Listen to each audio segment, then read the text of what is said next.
We're at a major point in the presidential race now, with both tickets fully set. On that, we turn to the analysis of Capehart and Johnson. That is Jonathan Capehart, associate editor for The Washington Post, and Eliana Johnson, editor-in-chief of the Washington Free Beacon. David Brooks is away. Good to see you both. Hi, Amna. Hi, Amna. So we now just had our first full week with both tickets fully set. Harris and Walz have been on the battleground blitz. They've been taking this message to voters. Take a listen. We believe in our country. We believe in each other. We believe in the collective. We're not falling for these folks who are trying to divide us, trying to separate us. As you know, Senator Vance has also been on that battleground blitz, largely alone, but Mr. Trump held his first press conference at Mar-a-Lago, his first, rather, since the full Democratic ticket was set. Take a listen. Because I'm leading by a lot, and because I'm letting their convention go through. She's not smart enough to do a news conference. Jonathan, though, from the Walz rollout to strong fundraising numbers, it's been a good week for the Democrats. Can this sustain for the next several weeks? It's been a great week for the Democrats after the last 3 months that they put themselves through with all the, yelling and screaming at each other and pushing the president off the ticket. But enthusiasm's up. The fundraising's up, the spirit among Democrats is up, and yet all things that are up must come down. And the thing that rank and file Democrats have to prepare themselves for the bad press that's about to come, the attack that might land, the punch that might land. But the thing that Democrats also have to keep in mind is that Vice President Harris is fully aware of that she's been saying to her team, right now, this might be a sugar high. We have to keep our focus on November. And so knowing that the vice president is thinking in that way gives me confidence that when the momentum starts to slag or when they get punched really hard with an effective attack, that they will be ready to parry it. I'm sorry, I just lost my train of thought. There was another really good thing I was about to say. It'll come back to you. Let me know when it does. But respond to that if you can, Eliana. I mean, this idea that Trump and Vance are still sort of adjusting a bit to this ticket. Is it clear to you what the strategy is to go after the Harris-Walz ticket? And also, why haven't we seen Mr. Trump out on the trail more? All of us here are following this race really closely right now, but the campaign doesn't really begin in earnest until after Labor Day. The challenge for Trump and Vance right now is dominating a national news cycle, which, given all the news around the Democrats, the Harris campaign has been dominating those news cycles. So in terms of the rallies, I can understand why he's not doing a ton of them right now. They're big events. They're very expensive. His time is probably actually better spent doing these press conferences like you saw him do yesterday, where he had the entire attention of the national media for an hour. And his point there was to draw a contrast with Vice President Harris to say, I'm doing press conferences. I'm taking questions from the press. She's not. What about that press conference? Please, Jonathan, go ahead. I mean, talk about contrast. Fine, Donald Trump has done rallies, but he's all upset because he's done rallies in the same spaces where Vice President Harris has done rallies and hasn't gotten the same size crowd, which is why when he was asked about crowd size, he went off the deeper end of the deep end. Look, just because you stand before the press doesn't mean that what you're saying is doing you any good. And I'm so glad you showed the vice president and then followed by showing just a snippet of Donald Trump's press conference, because what we saw are two completely different visions for the country, but also two different campaigns. Vice President Harris and Governor Walz, they are happy warriors. They are talking about, we're in this for you, in this together. Together we can move the country forward.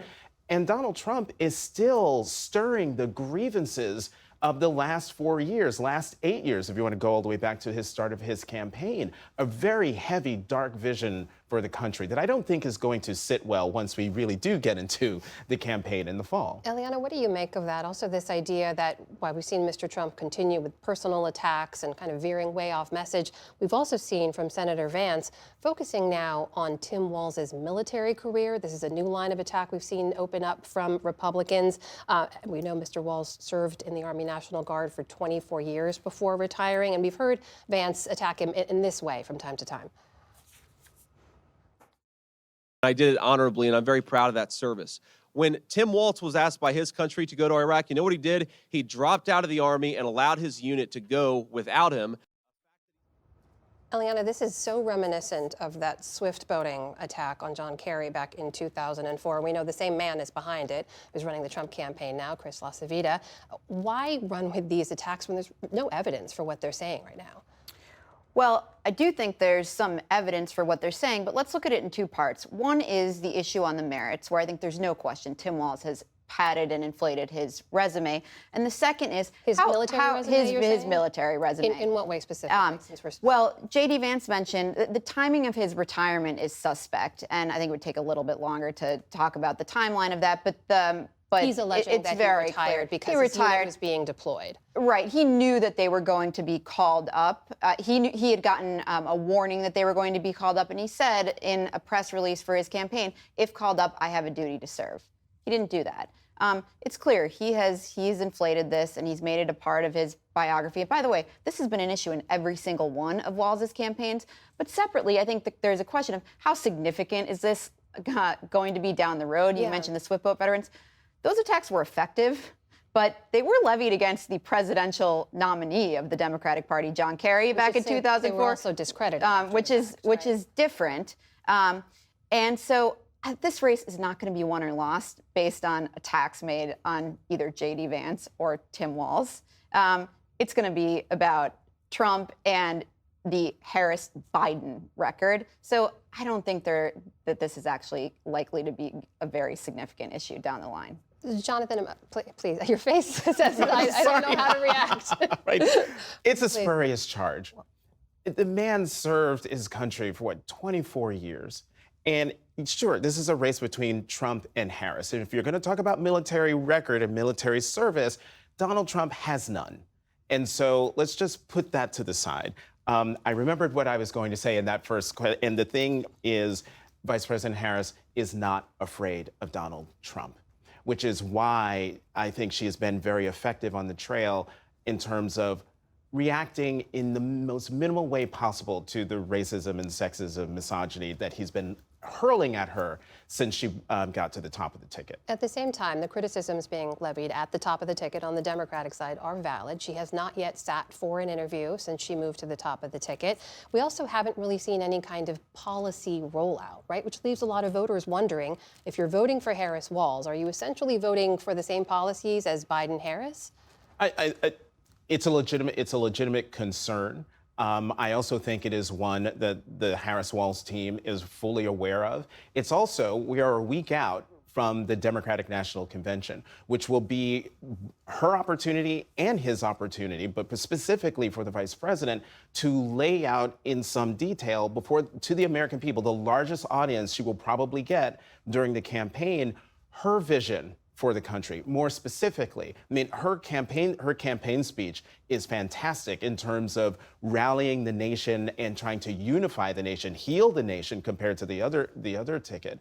But there are gaps. Like, I'm wondering, what is her economic policy? Mm-hmm. What are some specifics of her international relations, her view of the United States on the world stage? What a Harris administration would be doing? Those are all legitimate questions, and I'm confident we will find out. Well, the context for all of this, of course, is what we're seeing in the polls, that Harris has been rising since she was moved to the top of the ticket. Our latest PBS News NPR Marist poll says that she's 4 points higher than she was about 2 weeks ago. She's now leading Mr. Trump 51-48. Cook Political Report this week moved 3 battleground states, Georgia, Arizona, and Nevada, from lean Republican to toss-up. Eliana, when Republicans look at that, not just when you're talking about the presidential race, but are they worried about down-ballot implications here? I don't think so. The scenario before was the Democrats saying this is a catastrophe. Now what we have is a toss-up race. There's no question Harris is a more competitive candidate, but the situation isn't a catastrophe for Republicans now. We're back to a jump ball race. And I think what the Trump campaign needs to keep in mind, and the candidate would do well to keep in mind, is that he actually retains an issue advantage on the economy and on immigration. And any day that he spends not talking about those two issues, which are of the utmost importance to voters, is a wasted day. These are also issues sure to come up in a debate, Jonathan, which we now believe will happen on September 10th. Both Vice President Harris and former President Trump have agreed to that. We saw the impact the last presidential debate had on the contours of this race. Could this one have a similar impact? I mean, it could. It all depends on what happens. It depends on what Donald Trump says during the debate. It depends on how the vice president reacts to whatever Donald Trump says on the stage. It depends on what she says in terms of staking out new policy positions, or says something or has a gaffe if the other has a gaffe. We will all be watching that debate, I think, with the same amount of anxiousness and anticipation that we did the June 27th debate, but for different reasons. Because now, with these two tickets, they're both on firm, solid ground, and the stakes now, folks can really focus on the stakes of November. How do you look at that Well, debate? the last debate was hugely important for Joe Biden. He had to show that he could perform, and he didn't. This debate is really important for Donald Trump because he needs to force Kamala Harris out of the controlled settings that she's engineered for herself. She said she'd sit for a debate this month at some point. Well, there are 3 weeks to go in this month. He has got to get her talking extemporaneously. That has never gone very well for her. And he's got to force her to answer for why she's turned 180 degrees on issues from fracking to Medicare for all. And those are things that I don't have a lot of faith in the media to press. I don't have a lot of faith in her sitting for interviews. He's got to take matters into his own hands on a debate stage. 1 month to go before we believe that debate will happen, and we will see. Eliana Johnson, Jonathan Capehart, thank you so much. Great to see you both. Thank you. You too, Amna.